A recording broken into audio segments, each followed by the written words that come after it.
Bojangles and he danced for you. Worn out shoes with silver hair, a ragged shirt. Si vous aimez Nina Simone, vous allez retrouver ce thème sur Mr. Bojangles. Exactement. Et Événement éditorial. Alors ça ressort, ça? Ça paraît, c'est paru même hier en folio. Ah, ça ressort, oui, ça paraît en folio. Voilà, c'est la première fois que le livre paraît en format de poche, donc pas cher du tout. Chez Folio, qui a acheté les droits et qui a eu vraiment une bonne idée, ce best-seller d'Olivier Bourdeau, En attendant Bojangles. Alors, ce qui est drôle, c'est que c'est un beau roman, c'est une belle histoire. L'histoire, le storytelling, comme on dit aujourd'hui, c'est Noël, il y a 2 ans, on reçoit un livre d'un éditeur bordelais. À l'époque, moi, j'appelais le livre En attendant Bojangles, parce qu'on ne savait pas du tout ce que c'était. L'auteur était totalement inconnu. On avait une petite photo. Il ressemblait, vous savez, à The Boy Next Door. Beau garçon, comme ça.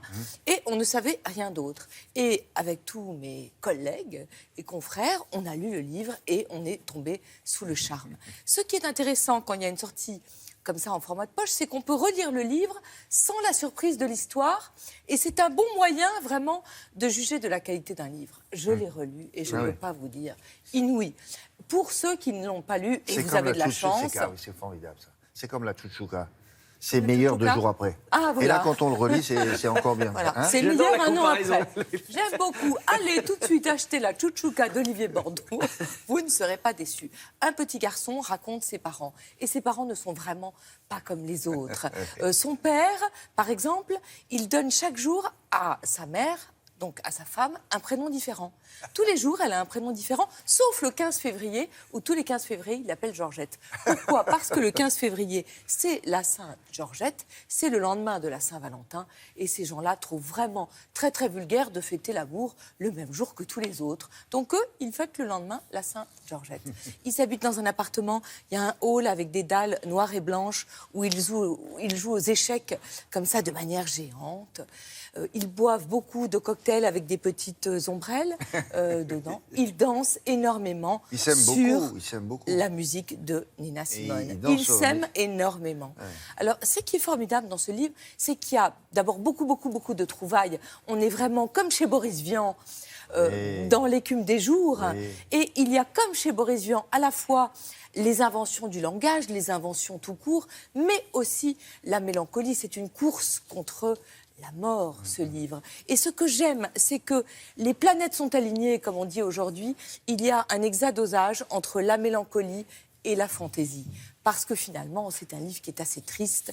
C'est une petite merveille. C'est chez Folio. Ça coûte 3 fois rien et vous courez l'acheter. Autre immense merveille, republication des nouvelles de Salinger, dont une de mes nouvelles préférées au monde, qui s'appelle Le jour rêvé pour le poisson banane. Je ne vais pas vous la raconter, juste vous dire... C'est l'histoire d'un garçon qui va pas très bien. On ne sait pas très bien pourquoi. On sait juste qu'il est revenu de la guerre. À chaque fois que je lis cette nouvelle, j'ai l'impression de frôler la résolution du mystère de Salinger, qui a écrit L'Attrape-cœur et qui, après, a disparu totalement. Et on ne sait pas pourquoi. Eh bien, il me semble que l'ombre d'une résolution se trouve dans cette nouvelle. Le garçon, c'est lui, en fait, c'est ça?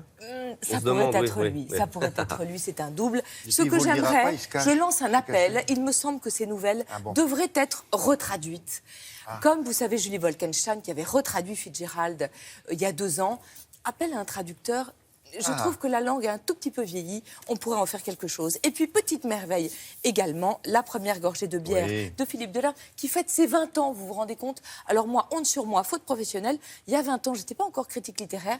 Et je crois que je ne l'avais jamais lu. Vous aviez 5 ans. J'avais 5 ans, bien sûr, 5 ans et demi. C'est le papa du chanteur. Hein. C'est le papa du chanteur que j'adore. Mais j'ai adoré ce livre que je n'avais pas lu. J'avais lu des petits bouts.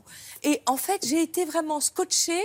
Ça s'appelle La première gorgée de bière et autres plaisirs minuscules, mais par la singularité des thèmes. Il raconte très bien le cinéma en disant que ce qui est bien avec le cinéma, c'est que finalement c'est une sortie, mais on n'est pas vraiment ensemble. On est vraiment dans une sorte d'aquarium. Il raconte ce que c'est que lire à la plage. Alors là, vous savez, je sais de quoi je parle. Entendre une nouvelle à la radio. Vous êtes à la tout d'un plage, coup... il parle du sable, dans les pages, etc. Oui, voilà. Il est 17h sur France Inter, Jacques Brel est mort. Et à tout jamais, Jacques Brel sera en fait une bretelle d'autoroute. Il raconte très très bien. Et ce qui m'a frappé, c'est la mélancolie de cet ouvrage. On peut presque déjeuner dehors. Eh bien, tout est dans ce presque. La vie est presque parfaite, elle est presque jolie.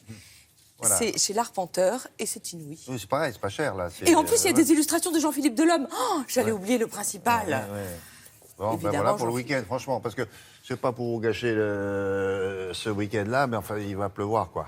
C'est vrai. Non, Donc, et puis on va à- penser à autre chose Non, que les puis, oui, élections. c'est ça, c'est une bonne Donc, idée. Hop, hop, À la hop. maison, avec ça, pour On lire, peut, parfait. écouter Merci Peter, beaucoup. on peut écouter Peter Von Paul en lisant de l'air. Oui, Je vous propose un petit échange. Au Mister Bonjour. Bon, vous faites votre petit commerce, les enfants. Et puis nous, on revient dans quelques minutes.